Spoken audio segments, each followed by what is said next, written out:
Now, we're going to introduce Shay Given to give us his reaction. Made, of course, 350 appearances for Newcastle and joins us now. You must be delighted, Shay, but what is your reaction to this huge news that I guess all fans were hoping was going to happen soon? Yeah, I mean, it's very exciting to see the streets of Newcastle, Hilly in the background, and the pictures you guys are showing. It's sort of hairs in the back of your neck stuff. I was there for nearly 12 years of my life, obviously, and I think it was just special times at the start, and then fizzled out towards the end when Mike Ashley came in charge, and they've had 14 years of heart and not very much ambition and not much promise to the fans. So it's nice to see now that they've got a new set of owners coming in and going to bring that ambition back to the football club. We've heard about these great plans going forward. Fans are expecting an awful lot. Do we expect much needs to be done sort of to, I guess, mend the rift that we've seen between the club and its fans? Of course, many haven't been going to games as well because of what's been happening. Yeah, I think that's only because of one person, the previous owner, and I think there'll be, as your pictures rightly show, the fans, the Toon Army are out celebrating on the streets because Mike Ashley's gone now, and I think that's the biggest news. I think you've seen where Amanda Staveley's interview was gone. You know, the fans will roll out the red carpet and welcome these people with open arms because they want to get the club back challenging at the top of the Premier League and challenging for trophies. And that's all the fans ever wanted. They want to win a trophy. They're ambitious and they want to see Newcastle at the top of the Premier League again. And I think, obviously, over time, won't happen overnight, but in the years to come, it'll be a big move for them. I think, you know, I was part of the Manchester City team when I left Newcastle, obviously, the very start of the Sheikh Mansour era, and it's sort of reminiscent a little bit of that. If they can do what Man City did and build them sort of blocks and build the club up, and now look at where Man City is, and that's the ambition of Newcastle, their owners now, and of course their fans. Yeah, do you think then they will build slowly, or do you think they're going to spend big? Because of course we know they've got a hell of a lot of funds.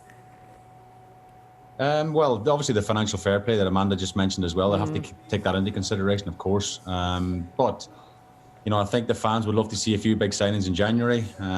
Every football fan would, of course, and maybe a statement. I remember Man City signed Robinho, was one of their big sort of first signings, 33 million. Go on! Go on!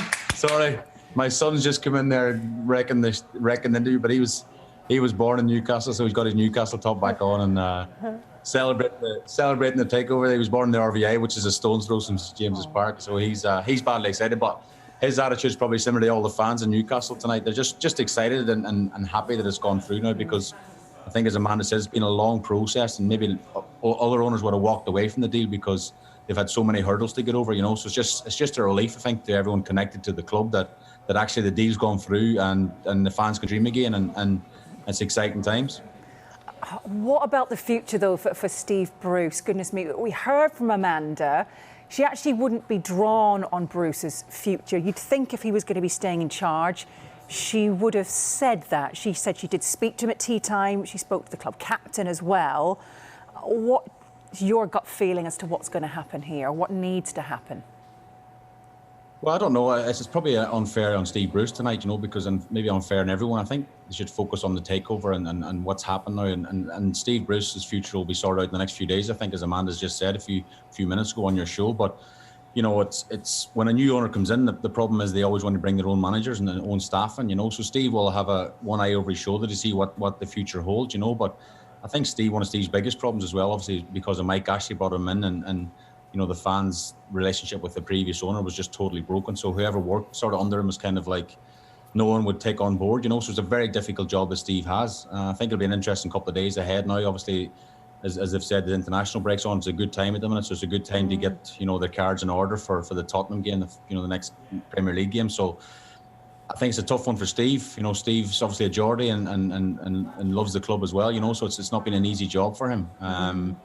Had a good season last year, finished the season really strongly. Obviously, they've started a little bit poorly this season, you know, for different reasons. Big players have been missing, but it's just, I don't know. I haven't got the answer here, to be honest, you know, but it's a tough job. But there'll be lots of managers around the world. You know, this news tonight breaking around the world will be agents and managers all around the world will be sort of ears perking up thinking, you know, I could do that job and move the club forward. But I'm sure Steve Bruce will be thinking the same. So sitting here now in my home, I don't know what the outcome's going to be, you know, but I just think tonight's about not too much detail on Steve Bruce or the players. It's more about excitement that the takeover's happened, and you know, tomorrow's papers will be all about all these amazing players will be linked with the club and what have you, you know, and fans should dream as well and have that ambition that this club can get back up there where it should be.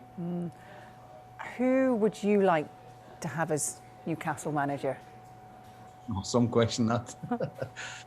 I don't know. I mean, as I say, I don't like comments about it. It's about any club. When the manager's in charge, you don't like comment. No. I'd rather speak to you if something does happen over the next couple of weeks. But I think Steve would like to give his sort of message, I'm sure, to the new owners and say he can move the club forward, given the right back, and he'll say he can do the job, you know. But there's so many big names out there. I'm sure the bookies are sort of taking loads of bets as we speak right now.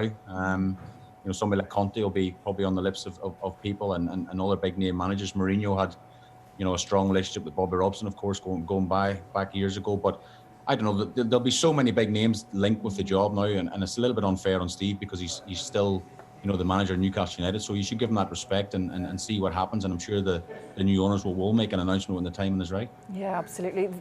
Amanda has said they want to turn the club around. You need to kind of flip the table upside down. Second from bottom right now. They kind of want to be up the heights there, battling for the Premier League title. Do you think that's realistic? And do you think the time frame of 5 to 10 years is something that could happen? You obviously talked about what that was like when you were at City. They did it. Mm-hmm. Yeah, I think so. And if you look at obviously the people now who bought the club, they've got extreme wealth behind them, of course, and that, you know, you have to be nearly a billionaire to own football clubs and to compete at the top level. And of course, Sheikh Mansour done it at Manchester City. And now these people, you know, when you look at the wealth, I think they've got more wealth than the whole Premier League put together, you know. So, but they have to use it in the right way. And I think Amanda spoke really well before about, you know, building blocks and getting the right people in, getting the right recruitment in. You know, the training ground needs updating, the stadium will probably need updating. They'll do all of that. And I think the infrastructure of the city, I think they'll do all that as well. You know, so it's a fantastic time for people of Newcastle, even not attached to the football club, but to the whole city.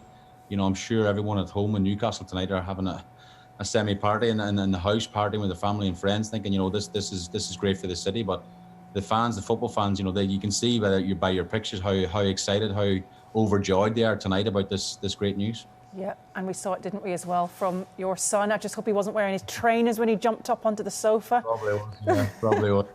Enjoy celebrating with the Newcastle fan. Thank you so much for your input there. Thank you.